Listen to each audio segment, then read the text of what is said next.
We have a question from Chris who asks, can you talk about 527 registration?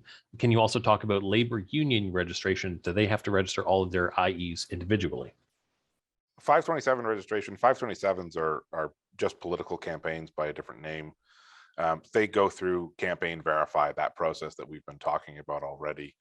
When it comes to labor unions, maybe I'll let John or Stefan answer that part, but to the last part of the question, do they all need to register?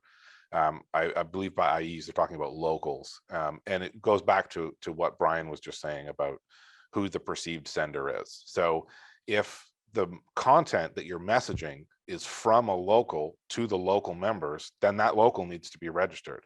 If it's coming from the national union office going to all of their members, then that national union office needs to be registered, because those are the perceived senders in those two cases. Stefan, you want to weigh in on the registration process for a labor union?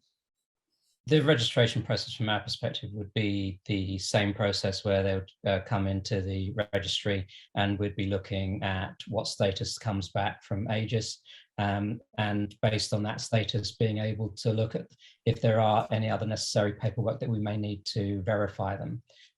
John, from Aegis's perspective, labor unions? Nothing really to add. We've seen a lot of them. Most of them, I believe, are coming through as C4s. And so typically we're able to verify them just fine. But yeah, we treat them just like any other nonprofit, or if they're for profit, we treat them as a for profit.